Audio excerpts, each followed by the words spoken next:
జడ్బీ9 news కి స్వాగతం. పెద్దపల్లి జిల్లా గోదావరి కనిలో ముస్లిం సోదరులు పెద్ద ఎత్తున సంఘీభావ ర్యాలీ చేపట్టారు.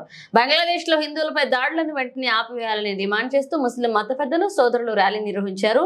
బంగ్లాదేశ్ లో హిందువులపై జరుగుతున్న దాడులను వెంటనే నిలిపివేయాలని ప్లకార్డులతో ఊరేగింపు చేస్తూ నినాదాలు చేశారు. అనంతరం పట్టణ చౌరాస్తాలో మానవహారం నిర్వహించారు. కుల మతాలకు అతీతంగా కలిసిమెలిసి ఉండాలని పేర్కొన్నారు.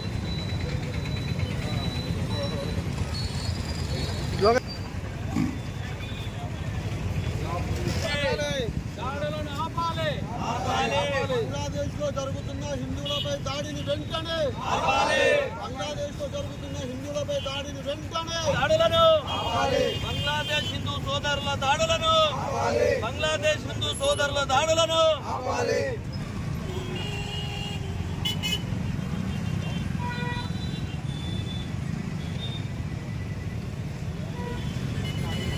బంగ్లాదేశ్ లో జరుగుతున్న హిందువులపై దాడులను బంగ్లాదేశ్ లో జరుగుతున్న హిందువులపై దాడులను వెంటనే అక్కడ శాంతిని బంగ్లాదేశ్ ప్రభుత్వం వెనుకబడ్డ తర్వాత అక్కడి ప్రజలందరూ ప్రభుత్వం పైన తిరుగుబాటు చేశారు.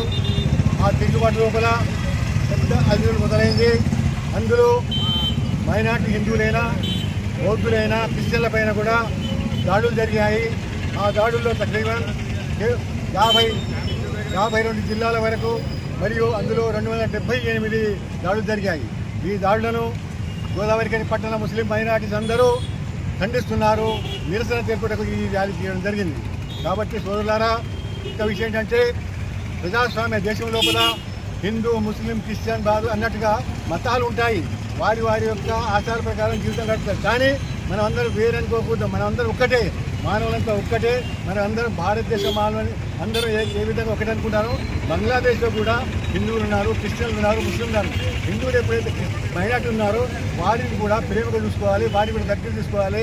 వారిపై అన్యాయం జరగద్దు, మనం వాళ్ళని రక్షించే ప్రయత్నం చేయాలి. అక్కడ జరిగిన దాడులకు అందరూ శిక్షిస్తున్నాము, దాన్ని ఖండిస్తున్నాము. ఒకటిదంటే మహాప్రభుత్వం ఏమన్నారంటే మన పొరుగున ఉన్న వారిని అందరినీ మనం చక్కగా చూసుకోవాలి.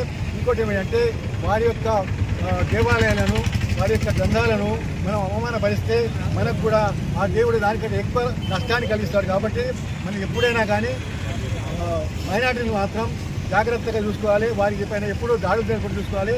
ఎవరైనా దాడులు చేసినా కానీ మనం వేరే మనం పోయి వారిని ఆపే ప్రయత్నం చేయాలి, అధిక సంఖ్యాకులు. అదేవిధంగా అక్కడ ఆ ప్రభుత్వము ఆ యూనిస్ అనే తాత్కాలిక ఎవరైతే మన అధికారి ఉన్నాడో అతను మరి అక్కడ ఢాకా లోపల దేవాలయానికి వెళ్ళి అక్కడ అందరినీ క్రిస్టియన్స్లను, హిందువులను మరియు బౌద్ధ సోదరులందరినీ పిలిపించి ఒక వాగ్దానం చేస్తారు. ఏంటంటే నేను తప్పకుండా సహకరిస్తా, మీరు భయపడద్దు, వాళ్ళందరినీ కంట్రోల్ చేస్తాం. అదేవిధంగా జమాత్ ఇస్లామీ సంస్థ, వేరే సంస్థలు, ముస్లిం సంస్థలు కూడా వారికి అండగా నిలబడ్డారు. వాళ్ళు దేవాలయాల దగ్గరికి పోయి వాళ్ళు కాపలా కాస్తున్నారు. వారికి సాధ్యమైనంత వారికి అండగుంటారు. కానీ ఈ దుర్మార్గులు, దుండగులు వాళ్ళు అటు ముస్లింలు కాదు, ఇటు హిందువులు కాదు, మధ్య వేరే నీచ కుటుంబంలో మనుషులు వాళ్ళు అక్కడ వాళ్ళందరినీ వాళ్ళ యొక్క స్త్రీలను మానవంగా చేయడం, దౌర్జన్యం చేయడం, ఇల్లు కాలబెట్టడం, భూములు మన దేవాలయాలను అటాక్ చేయడం, ఇవన్నీ వారికి చేసే పనులన్నీ నీచమైన పనులు. వాటన్నింటినీ ఇస్లాం ఎప్పుడూ దాన్ని మన్నించదు. ఇస్లాం శాంతి ధర్మం, శాంతిగా ఉండాలి. ఒకరి అన్యాయంగా చంపితే ఒక మనిషిని చెప్తే మొత్తం ప్రపంచం చెప్పినంత విలువని ఇస్లాం చెప్తుంది. కానీ వాళ్ళు ముస్లిం పేరు పెట్టుకొని ఇవన్నీ అరాజకాలు చేస్తే వాళ్ళు ముస్లింలు కాదు. మేము ముక్తకంఠం చెప్తున్నాము, అది నిరసన చెప్తున్నాము, దాన్ని ఖండిస్తున్నాము. అందరికీ నమస్కారం. ఈరోజు అందరు చూస్తున్నారు బంగ్లాదేశ్లో హిందువుల మీద దాడులు, దేవాలయాల మీద దాడులు. దీనికి నిరసనగా మైనార్టీ, మా గోదావరి కానీ మైనార్టీ అందరూ ముక్త కంఠంతోనూ వ్యతిరేకిస్తున్నాం, ఖండిస్తున్నాం. ఇస్లాం ఇలాంటి యాక్టివిటీస్ చేయదు, చెప్పదు. హిందూ మతమైనా శాంతి కోరుతుంది, ఇస్లాం అయినా శాంతి కోరుతుంది, క్రిస్టియానిటీ అయినా శాంతి కోరుతుంది. అహింసయే పరమధర్మం. హింస చేసుకుంటే ఏ కులం, ఏ మతం ముందుకు పోదు. ఇది కరెక్ట్ కాదు. మానవాళికి ఇది పెద్ద ముప్పు. అందరికీ ముక్త కంఠంతో మేము నిరసన వ్యక్తం చేస్తున్నాం.